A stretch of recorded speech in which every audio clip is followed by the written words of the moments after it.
Hello everyone. तो कैसे हैं आप सभी? उम्मीद करता हूं आप सभी अच्छे होंगे। मैं आज का जो लेक्चर है ये मोस्ट इंपोर्टेंट रहने वाला है, मोस्ट इंपोर्टेंट उन बच्चों के लिए जो नीट और जेई की प्रिपरेशन कर रहे हैं 2026 के लिए, और उन पेरेंट्स के लिए भी बहुत जरूरी लेक्चर है। ये बहुत जरूरी वीडियो है जिनके बच्चे नीट और जेई की प्रिपरेशन कर रहे हैं। मैं आज आपका बच्चा, या अगर आप नीट की तैयारी कर रहे हैं, अगर आपने इस वीडियो को लास्ट तक नहीं देखा, अगर इस वीडियो को लास्ट तक नहीं देखा तो आप लिख कर ले लो, कहीं ना कहीं आप मिस्टेक करेंगे और आपका एग्जाम रह जाएगा। मैं 100% श्योर इस बात से कि आज अगर इस लेक्चर को आपने देखा तो और इसका follow up through out the year लिया आपने, तो आपका सिलेक्शन होने से कोई नहीं रोक सकता। लास्ट वाली जो टिप रहेगी वो आपके लिए मैं कहता हूं एक रामबाण इलाज होगी। लास्ट वाली जो टिप है ये आपके लिए मोस्ट इंपोर्टेंट है। वीडियो को लास्ट तक देखें, स्किप ना करें कोई भी पॉइंट। मैं शुरू कर रहा हूं आज कि आप या आपका बच्चा टॉप 5 मिस्टेक्स कौन सी करता है जिससे रह जाता है, उसका सिलेक्शन नहीं हो पाता है, या जो टॉपर्स नहीं करते हैं, जिन्होंने आज तक 720 में से 720 लिए, या हम ये कहते हैं कि अबो 690 स्कोर करते हैं, वो बच्चे ऐसे मिस्टेक्स नहीं करते हैं। ये उन्हीं बच्चों के द्वारा बताई गई कुछ मिस्टेक्स हैं जो बच्चे अगर ये मिस्टेक्स नहीं करेंगे तो आपका सक्सेस रेट 100 नहीं 200% बढ़ जाता है। सबसे पहले शुरुआत करते हैं, सबसे पहले पुअर टाइम मैनेजमेंट की। अब इसके बारे में मैं 2-4 चीजें बाद में कहूंगा। एक तो बच्चे के पास में मोबाइल फोन होता है, आप मेरा वीडियो देख रहे हैं उसी फोन से देख रहे हैं, कोई प्रॉब्लम नहीं है आपके पास में। इसमें ना एक तो इंस्टा और एक यूट्यूब शॉर्ट्स। अगर बच्चा इनमें बिजी रहता है या अगर आप बिजी रहते हो तो इन्हें आज ही छोड़ दो। इनको देखते रहोगे आप पढ़ने के लिए समय नहीं निकाल पाओगे। पहली टिप तो यही है कि डे फर्स्ट से यूट्यूब शॉर्ट्स, इंस्टाग्राम रील्स वगैरह वगैरह जो भी मतलब आप टाइम पास करने के लिए देखते हो, और टाइम पास करते करते पता नहीं टाइम 1 साल का कैसे पास हो जाता है। फिर आप एक्सक्यूजेस देते हो, या तो टीचर्स ने नहीं पढ़ाया, या फिर टीचर अच्छे नहीं थे, या फिर तैयारी में कहीं ना कहीं चूक हुई है, या फिर मैं बीमार हो गया था, एक्सेट्रा एक्सेट्रा। अब हम बात करते हैं मेन टॉपिक के ऊपर कि poor time management. Time management का मतलब भाई हर इंसान को, जिसके 720 में से 720 आए हैं वो भी, जिसके 300 में से मतलब 100 परसेंटाइल में से 100 परसेंटाइल या 99.99 परसेंटाइल भी आया है, वो भी स्टूडेंट को दिन के 24 ही घंटे मिलते थे, साल के 365 ही दिन मिलते थे। और एक वो बच्चा जिसका मैं कहूं कि बिलो 100 स्कोर रहा है, या बिलो 10 परसेंटाइल या 30 परसेंटाइल के आसपास का स्कोर रहा है, उसको भी कितने घंटे मिलते थे? 24 और 365 दिन मिलते थे। लेकिन डिफरेंस क्या था? पहला डिफरेंस था टाइम मैनेजमेंट का। मिस्टेक्स क्या करते हैं? Students spend too much time on one subject. ये तो सब्जेक्ट की बात है, बाकी बच्चे कहीं कहीं टाइम वेस्ट करते हैं, आपको समझ में भी नहीं आता होगा। हम कहते हैं कि एक सब्जेक्ट, जैसे मान लो कि फॉर एग्जाम्पल ना मेरा सब्जेक्ट बायोलॉजी मुझे अच्छा लगता है, अब मैं बहुत ज्यादा टाइम बायो पढ़ूंगा, 3 घंटे 4 घंटे 5 घंटे बायोलॉजी पढ़ूंगा। आपका बच्चा भी ऐसा ही करता है। फिर एग्जाम आएगा, पेपर होगा, छोटे माइनर जो पेपर होते हैं, फिर आप भी बोलोगे या बच्चा भी बोलेगा बायो में तो मेरे अच्छे मार्क्स आते हैं, बाकी फिजिक्स में केमिस्ट्री में मेरे मार्क्स नहीं आ रहे हैं। अब वहां आप ना एक्सक्यूज क्रिएट कर रहे हो कि बायो में तो आ रहे हैं, केमिस्ट्री का टीचर अच्छा नहीं है, या जो बायोलॉजी का टीचर अच्छा नहीं है, या पता नहीं क्यों नहीं आ रहे हैं।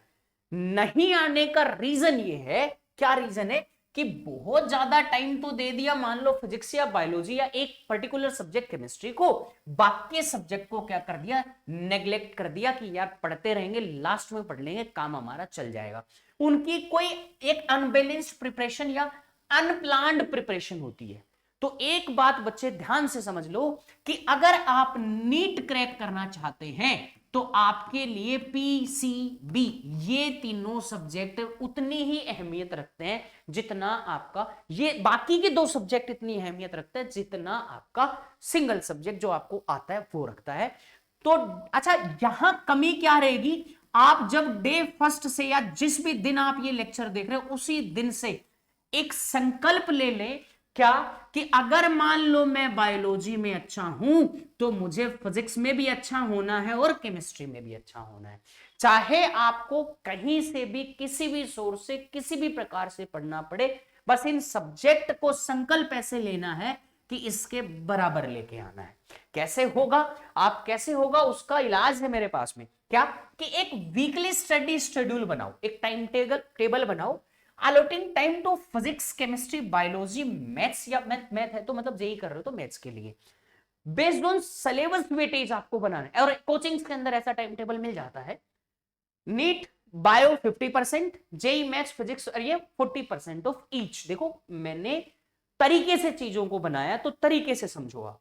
Use tools like Google calendar, आप वेटेज बनाने के लिए मतलब आप इनका यूज कर सकते हो। और नोशन एप्लीकेशन पे भी आप एक शेड्यूल प्लान कर सकते हो कि कैसे पढ़ा जाए, एग्जाम क्लियर किया जाए। सैंपल टाइम टेबल, जैसे मान लो कि ना आपके फिजिक्स अच्छी है, बिल्कुल मान लेते हैं फिजिक्स अच्छी है, आपको उससे ज्यादा टाइम देना, तो मैंने आपके लिए बनाया है कि 1 घंटा फिजिक्स को ज्यादा दे दो। मतलब दिन के आपकी कोचिंग के अलावा, आपकी क्लासेस के अलावा 3 घंटे फिजिक्स को दे दो। अब आपका केमिस्ट्री वीक था, इसे सिर्फ 2 घंटे दे दो। आपका बायो वीक है तो इसे 2 घंटे दे दो। मतलब 3+2+2, ये याद रहे, 3+2+2, ये तो आपको पढ़ना पड़ेगा। अगर ये नहीं किया तो देखो मैंने लिखा है इसके बिना सफलता मुश्किल है, मुश्किल ही नहीं नामुमकिन है। इसके बिना सफलता क्या है? नामुमकिन है। अगर ये नहीं किया तो लाइफ झिंगा लाला। मतलब कि 3 घंटे फिजिक्स मतलब पढ़ना ही पढ़ना है। आपका बायो स्ट्रॉन्ग है तो 3 घंटे बायो, अगर आपका केमिस्ट्री स्ट्रॉन्ग है तो 3 घंटे केमिस्ट्री। ताकि वहां 1 घंटा फालतू मैंने इसलिए लिखा है क्योंकि आपका इंटरेस्ट है। अब ना ये चीजें क्यों नहीं हो पाती हैं, यहां सबसे बड़ी चीज ये है कि 7 घंटे पढ़ना पड़ेगा। सर 6 घंटे 7 घंटे की कोचिंग 14 घंटे हुए। लाला सिलेक्शन लेना है तो पढ़ना पड़ेगा। आज जो बच्चे बैठे, आज नीट के एग्जाम है, 4 मई को मैं वीडियो बना रहा हूं, लगभग 25 लाख बच्चे बैठे। अगले साल जब आप दोगे तो इसमें से 5 लाख बढ़ जाएंगे, पक्की पक्की सी बात है। तो 5 नहीं बढ़ेंगे तो 2 से 3 तो बढ़ जाएंगे। और आप उस रेस के अंदर अकेले हो जो आपको खुद को इंप्रूव करना चाहते हो। तो टाइम मैनेजमेंट जरूरी है। यहां 14 घंटे आपको पढ़ना है, मतलब 7 कोचिंग के और 7 सेल्फ स्टडी के। बेटा ये तो मिनिमम बताया मैंने। बच्चे यहां पे लगभग लगभग 16 से 18 घंटे पढ़ते हैं। आप क्या करोगे? 16 से 18 घंटे तो पढ़ना ही पड़ेगा अगर सफलता चाहिए तो। और फिर भी अगर मान लो कि रैंक नहीं चाहिए, सिलेक्शन चाहिए, तो मेरी मानो 14 घंटे तो पढ़ लो। पढ़ोगे तो ही सिलेक्शन ले पाओगे। अब हम बात करते हैं हमारी नेक्स्ट स्लाइड के बारे में। हाँ, अब कहते हैं इग्नोरिंग एनसीईआरटी। फला सर मुझे बहुत अच्छा पढ़ाते हैं, मुझे सब कुछ समझ में आता है, मुझे जो नोट्स मिले मैं उन्हीं से पढ़ूंगा, बस इसके अलावा मैं कुछ नहीं पढ़ूंगा, सब जाओ भाड़ में। सिलेक्शन जब क्वेश्चन सामने आते, ये भी था, ये तो बाहर आके बताते आउट ऑफ सिलेबस पेपर आया था। नहीं, लास्ट के कुछ पेपर्स उठा के देखो, 70% और 75% के आसपास का पेपर तो आपको एनसीईआरटी में लिखा हुआ मिल जाता है। तो सबसे बड़ी मिस्टेक क्या है? Many of the students focus only on the reference books. मतलब जो टीचर ने नोट्स दे दिए, जो टीचर ने मॉड्यूल दे दिए, मतलब उनके ऊपर रेफरेंस बुक। जैसे मैंने ना एग्जांपल लिया है, एचसी वर्मा हो गया, एमएस चौहान हो गया, thinking NCERT is too basic. मतलब एनसीईआरटी के बारे में तो सोचते ही नहीं हूं, बस मैं तो ये बुक पढ़ूंगा मेरा सिलेक्शन हो जाएगा। भाई बहुत अच्छी होती है ये बुक्स, मैं नहीं कहता कि ये बुरी होती है या अच्छी नहीं होती, 100% अच्छी होती है, सिलेक्शन में हेल्प भी करती है। लेकिन आप सिलेक्शन लेने के लिए एनसीईआरटी को इग्नोर नहीं कर सकते, आपको पढ़नी पड़ेगी। एनटीए खुद कहता है कि पेपर एनसीईआरटी से बनाएंगे। दूसरी बात कहता है कि ये एनसीईआरटी जो है it's the backbone for NEET, 90% of questions and JEE means significant portion, ये आपका एनसीईआरटी में पूछा जाता है। तो इस मिस्टेक को अवॉइड कैसे करें? तो लाला अवॉइड करने के लिए आपको क्या कहता है कि make NCERT your first priority. पहला काम एनसीईआरटी पढ़ना। दूसरा, रीड इट थ्रोली, आप इसे पढ़ो, लाइन टू लाइन पढ़ो, हाईलाइट की पॉइंट्स जो आपको ऐसा लगता है, मतलब जो की पॉइंट डेफिनेशंस हो गई, फॉर्मूलाज हो गया, है ना, कोई डेरिवेशन हो गई, इनको हाईलाइट करके रखो ताकि बाद में जब रिवाइज करोगे तो आप समझ पाओगे कि ऐसा कैसे। अगर मान लो किसी ऑनलाइन सोर्स पे किसी टॉपर की एनसीईआरटी की फोटोकॉपी मिल जाए तो वो भी आप ले सकते हो हाईलाइटेड, तो उसको भी आप रीड कर सकते हो जल्दी जल्दी। And solve all in the text and exercise questions, text questions और एक्सरसाइज क्वेश्चन एनसीईआरटी के जरूर सोल्व करने, और इसके साथ में फिर रेफरेंस बुक यूज कर सकते हो एडवांस प्रैक्टिस के लिए। यूज करो, नहीं कहता नहीं करो, लेकिन करो, लेकिन एडवांस के लिए। अब इसके बाद में नेक्स्ट जो है ओवरलेइंग ऑन कोचिंग। मेरा बेटा एलन में पढ़ता है, एग्जाम्पल बता रहा हूं, मेरा बेटा नहीं पढ़ता है, एलन में पढ़ता है, आकाश में पढ़ता है, सीएलसी में पढ़ता है, एक्सेट्रा एक्सेट्रा दुनिया भर के कोचिंग से, तो वहां पे पढ़ता है। वहां उन्होंने मॉड्यूल दे रखे, बच्चा मॉड्यूल के ऊपर बिल्कुल औंधा लेट रहा है, 2 साल हो गए सिलेक्शन नहीं हो रहे, 3 साल हो गए सिलेक्शन नहीं हो रहा। कारण, पहली बात एनसीईआरटी को छोड़ दिया उसने, दूसरी बात ये दिमाग में बिठा लिया कि इस टीचर ने जो बता दिया वो करेक्ट है, सार्वभौमिक सत्य है, इसके अलावा मैं किसी को नहीं पढ़ूंगा। ये सबसे बड़ी मिस्टेक है। मैंने कहा ना कि लास्ट ही स्लाइड में मैंने बताया कि एनसीईआरटी को पढ़ो। फिर कहता है कि students treat coaching institutes like as a complete solution and skip self study and missing conceptual clarity. मतलब आपके टीचर ने जो बता दिया अच्छी बात है, सभी टीचर अच्छा पढ़ाते हैं, अच्छा नहीं बहुत अच्छा पढ़ाते हैं, बट उसको ना खुद से एक बार सेल्फ स्टडी करो, रीड करो, अलग सोर्स से देखने की कोशिश करो कि ये क्या इसके अलावा और आसान हो सकता है। एक बार मान लो कि एग्जाम्पल के लिए, फॉर एग्जाम्पल मैंने कोई केमिकल रिएक्शन को समझाया, किसी बच्चे को समझ नहीं आई, दोबारा आया मैंने फिर समझाया, 3 बार आया फिर समझाया, लेकिन फिर भी उसके लिए हार्ड बन रही है। अब उस बच्चे का दायित्व यह बनता है कि किसी दूसरे टीचर से, किसी दूसरे सोर्स से जाकर समझे। क्यों? क्योंकि मैं समझा रहा हूं, मेरा मेथड वही है जो उसे पहली बार में समझ में नहीं आया था। तो कोशिश करें कि आप ओवरले मत हो, मतलब कंप्लीटली डिपेंडेंट ना बने किसी भी कोचिंग के ऊपर। सेल्फ स्टडी जरूर करें कि बस ये पढ़ लिया, 7 घंटे की क्लास आ गई, इसके अलावा कुछ नहीं। तो अवॉइड कैसे करें? Use coaching for a guidance only, use coaching for a guidance only, but dedicate 4 to 5, नहीं 4 to 5 नहीं कह रहा मैं यहां पे कह रहा हूं लगभग 7 to 9 आवर्स डेली। 4 to 5 में कुछ नहीं होगा, 7 to 9 आवर्स डेली आपको पढ़ना पड़ेगा सेल्फ स्टडी। इसमें क्या क्या करोगे? इसमें आप टॉपिक भी पढ़ोगे, इसमें आप क्वेश्चंस भी लगाओगे, इसमें आप पीवाईक्यूज भी करोगे, है ना, इसमें आप फॉर्मूले भी याद करोगे। मतलब ये सारा लोड आपको करना है। मतलब आपने डिसीजन ले लिया कि मुझे डॉक्टर बनना है, मुझे आईआईटी में जाना है, तो 1 साल की मेहनत आपके अगले 50, 60 साल, 40 साल आपके सुधार सकती है। तो देख लो, 1 साल की मेहनत और 50 साल का सुख, ये आप समझ जाओ। आप कहता है कि ना डीपीपीज को सोल्व करो, क्लियरिटी डाउट वगैरह है तो आपके टीचर से क्लियर करो, नहीं होते तो किसी दूसरे सोर्स के ऊपर आप क्लियर करो। इसके बारे में मैं आपको ज्यादा कुछ नहीं बता सकता। सबसे बड़ी मिस्टेक हो स्किपिंग मॉक टेस्ट मिस्टेक्स। बहुत सारे स्टूडेंट्स के साथ में ऐसा होता है। मान लो मैंने कोई टेस्ट दिया, छोटी छोटी गलतियां हुई, मैं उनको इग्नोर करूंगा, ठीक है छोटी गलती होगी कोई बात नहीं है, नेक्स्ट टाइम नहीं होगी, नहीं। फिर मानो 10 क्वेश्चन गलत हो गए, बच्चे ने बोला, मान लो पेरेंट्स से बोलता है कि पापा मम्मी मैंने टेस्ट दिया, बायो अच्छी है, फिजिक्स वीक है, केमिस्ट्री सबसे वीक है। अब ठीक है कोई बात नहीं, बच्चे कहते कोई बात नहीं, नेक्स्ट टाइम ध्यान रखना, नेक्स्ट टाइम ध्यान रखना। फिर गलती, पढ़ेगा बायो, दिक्कत यही है, पढ़ेगा बायो, इसके अलावा किसी को हाथ नहीं लगाएगा। अरे भाई, सबसे पहला काम, जो टेस्ट आपने दिया है उसमें जो जो मिस्टेक करी आपने, उसको आप वहीं पे रिजोल्व कर लो, नेक्स्ट टाइम वो मिस्टेक्स नहीं हो। कहते हैं कि many of students avoid mock test due to the fear to low scores और think they will start later, they leads of the poor exam time management.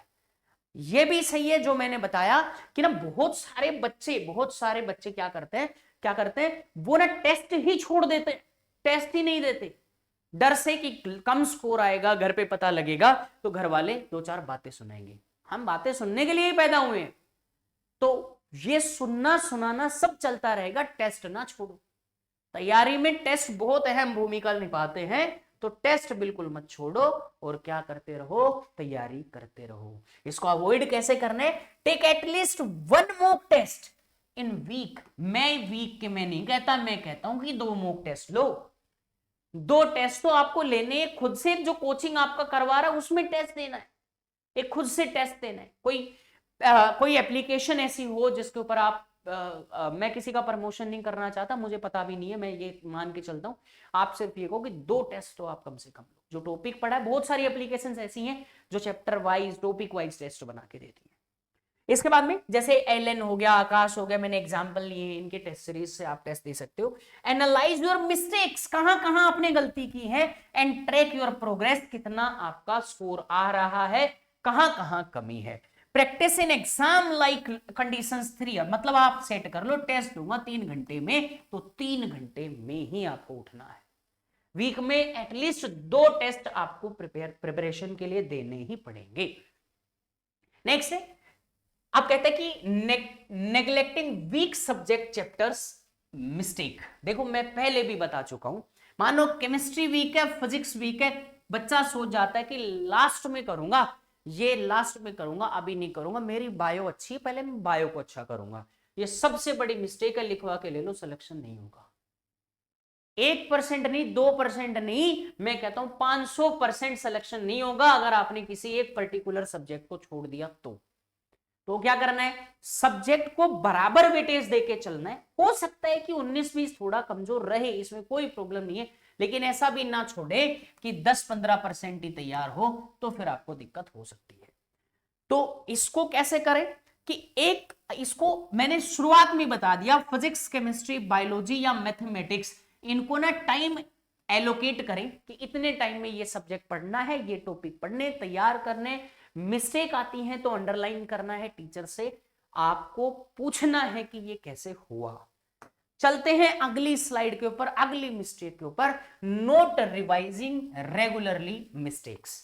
एक बार मिस्टेक की, दूसरी बार वही कर रहे हैं, तीसरी बार वही कर रहे हैं, ये सबसे बड़ी गलती है। या फिर जो आपकी गलतियां हैं उनको आप बार बार दोहराते हो, तो इसका मतलब ये हुआ कि आप अपने आप को प्रिपेयर नहीं कर रहे हो। आप टाइम जरूर दे रहे हो, पढ़ जरूर दे रहे हो, लेकिन सही दिशा में नहीं पढ़। तो इसका मतलब इसको अवॉइड कैसे करें कि रिवीजन साइकिल जरूर बनाएं, कि रिवीजन कैसे करें ये जरूर बना ले, और अपने टाइम टेबल के हिसाब से चीजों को करेक्ट करने की कोशिश करें। Last but not the list, ignoring health sleep mistake. क्या कई बच्चे ऐसे होते हैं कि ना, मैं तो 10 घंटे पढ़ूंगा कोचिंग के बाद में, भाई साहब 17 घंटे हो गए। पढ़ो, अगर आपकी हेल्थ के साथ आप कॉम्प्रोमाइज कर रहे हैं तो ऐसा पढ़ना बेकार है। हाँ, अगर आप कैपेबल हो, आपकी हेल्थ अलाउ करती है, आप 17 घंटे पढ़ सकते हो, आपकी हेल्थ अलाउ करती है, तो बिल्कुल पढ़ो। बट ध्यान रहे, हेल्थ खराब ना हो, 7 से 8 घंटे की प्रॉपर नींद लो।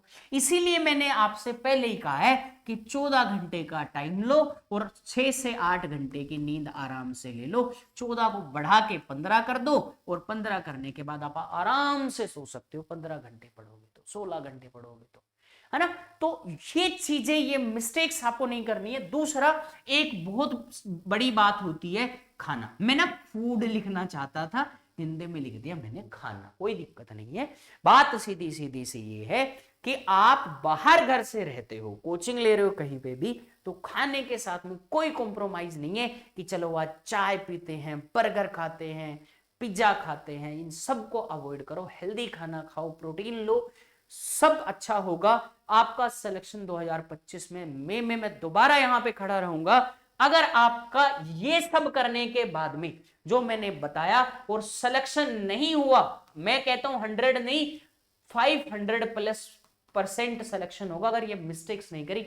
नहीं होता है तो यही वीडियो सेव करके रख लो, और नेक्स्ट आपके एग्जाम देने के बाद में आप कमेंट में जो लिखोगे मैं उसके लिए तैयार हूं।